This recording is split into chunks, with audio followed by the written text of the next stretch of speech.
नमस्कार। शब्दघोष के जन सरोकार में आपका स्वागत है। मैं मोहनलाल मोदी आज बात करूंगा प्रदेश भर में अवैध कॉलोनियों को वैध करने की मध्य प्रदेश सरकार की घोषणा को लेकर। आप सभी जानते हैं मुख्यमंत्री शिवराज सिंह चौहान ने मध्य प्रदेश की 6,500 से अधिक अवैध कॉलोनियों को वैध करने की घोषणा कर दी है।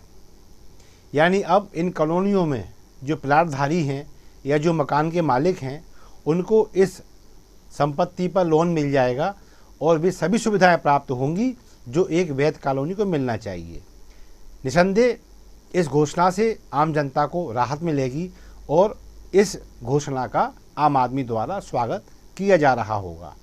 लेकिन इसमें एक जो पहलू है, चिंता का विषय है, वो ये है कि जब सब कुछ अवैध कॉलोनियों को ये मिलना ही था तो फिर जिन्होंने ये कॉलोनियाँ काटी, डाइवर्शन नहीं कराया, टीएनसीपी से अप्रूवल नहीं लिया, वो इसे वैध कराने के लिए हायतौबा मचाते तो क्यों मचाते? क्योंकि सभी जानते हैं कि जब चुनावी मौसम आता है तो जो सरकार होती है, मैं इसमें भाजपा शासन को दोष नहीं देता, सब कॉलोनाइजर जानते हैं कि जब चुनाव आता है तो फिर तत्कालीन सरकारों पर जनता को लोभित करने, उन्हें प्रलोभन देने के मौके ढूंढे जाते हैं, अवसर ढूंढे जाते हैं, कैसे अपने पक्ष में किया जाए। उनमें से ये भी एक महत्वपूर्ण रहता है कि कॉलोनियों को वैध कर दिया जाए। तो होता इसमें यह है कि जिन कॉलोनाइजरों ने डाइवर्शन का पैसा बचा लिया, टीएनसीपी में जो लगना था वो बचा लिया, और जब हम इसे विधिवत मध्य प्रदेश शासन की इन संस्थाओं से मान्यता लेते हैं तो फिर हमें भूखंड कहीं पार्क के लिए, सामुदायिक भवन के लिए या अन्य जनहित की योजनाओं में जो आवश्यक होते हैं वो हमें छोड़ना होता है। यानी यदि आप टीएनसीपी से अप्रूवल लेते हैं, डाइवर्ट कराते हैं कॉलोनी को, तो आपको विभिन्न करों का भुगतान तो करना ही है, लेकिन जो प्रावधान है कॉलोनी में, जो सुविधाएं मिलना चाहिए वहाँ के रहने वालों को, वो ध्यान में रखकर प्लाट के क्षेत्रफल अनुसार कुछ जगह छोड़ना पड़ती है। नाली कितनी छूटेगी, सड़क कितनी चौड़ी होगी, पार्क के लिए ज़मीन कहाँ छूटेगी, स्कूल के लिए क्या योजना, ऐसा सब कुछ करके फिर एक वैध कॉलोनी बनती है। तो पैसा दिया और ज़मीन छोड़ी तब वैध कॉलोनी बनी। इसका प्रभाव कॉलोनाइजर पर यह पड़ा कि उसको बहुत सारा भुगतान करों के रूप में करना पड़ा और बहुत सारी ज़मीन जनहित में छोड़नी पड़ी। और फिर उसको जब अपना आय का हिस्सा निकालना था तो उसने प्लाट या बने हुए मकान महंगे कर दिए। फलस्वरूप जो कंज्यूमर है, अब असल रहवासी है या फिर वहाँ कॉमर्शियल जो भी उसने संपत्ति खरीदी है उसका मालिक है, उसको महंगी कीमत देकर वो चीज़ खरीदना पड़ती है। तो ये हुआ एक तरीका की वैध कॉलोनी हुई और वैध मकान, वैध प्लाट लिया गया और एक महंगी कीमत चुकाकर वो आदमी हकदार हो गया सभी सुविधाओं का, बैंक का, लोन का, इसका उसका, स्ट्रीट लाइट का, सड़कों का, नालियों का, वो सबका हकदार हो गया कि उसने सारा कर चुकाने के बाद ये संपत्ति खरीदी है। लेकिन इसकी तुलना में जब एक कॉलोनाइजर, एक भ्रष्ट कॉलोनाइजर, एक सरकारी खजाने में चोरी करने वाला कॉलोनाइजर, सरकारी खजाने पर डाका डालने वाला कॉलोनाइजर, इसको कॉलोनाइजर नहीं, डाकू, चोर, लुटेरा, जिन शब्दों का भी प्रयोग किया जा सकता है होना चाहिए। ऐसा कॉलोनाइजर जब अवैध कॉलोनी काटता है तो वो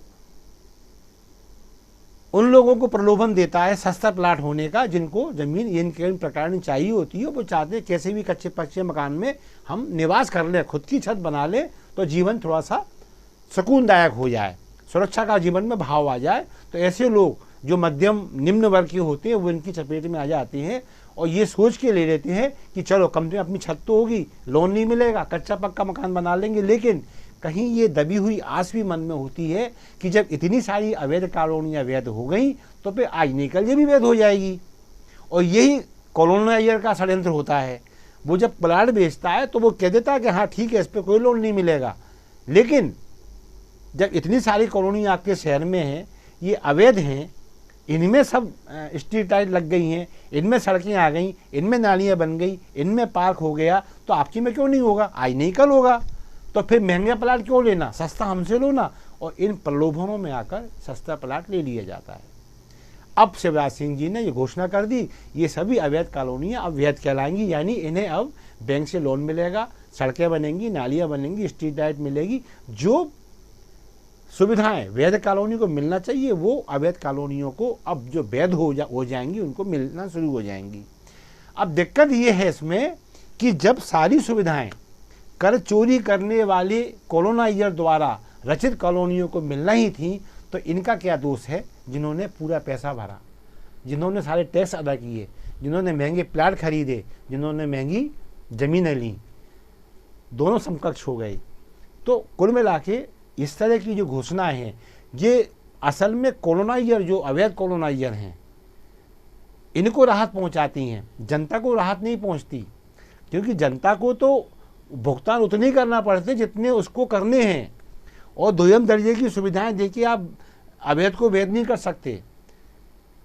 कुल मिला के बात इतनी सी है कि जब शासन इस तरह की योजनाएं लागू करता है अवैध को वैध करने की, तो वो अप्रत्यक्ष रूप से उन लोगों के साथ अन्याय करता है जिन्होंने अपने को वैध करने के लिए, अपनी संपत्ति को वैध करने के लिए बहुत बड़ी राशि कर के रूप में अदा की होती है।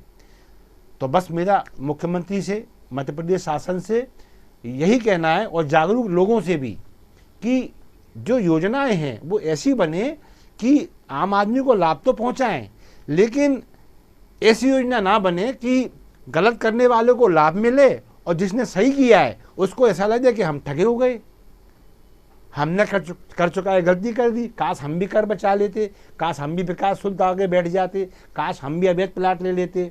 और वो कोरोना ये जैसे नंबर में कॉलोनी काटी थी, उसको भी लगता है काश मैं भी अवैध कॉलोनी काट लेता, 2 पैसे मैं भी ज़्यादा कमा लेता, क्योंकि आखिर वैध तो होनी ही है।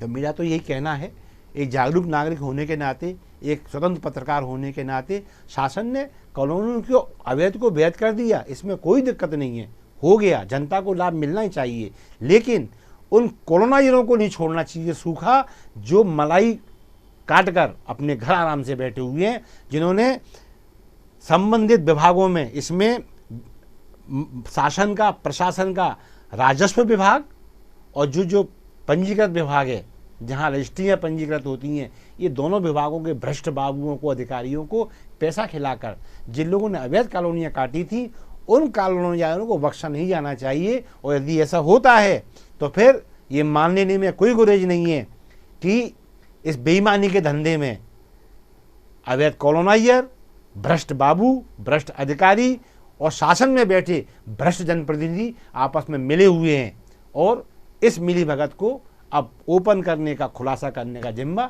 मीडिया का है। देखते हैं इस देश का और इस मध्य प्रदेश का निष्पक्ष मीडिया कब इस सच्चाई को सामने लाता है। हमने अपना दायित्व निभा दिया। बस इसी के साथ आज इस कार्यक्रम को समाप्त करूंगा, फिर किसी मुद्दे के साथ आपके सामने आऊँगा। तब तक के लिए आज्ञा दीजिए। नमस्कार, जय हिंद।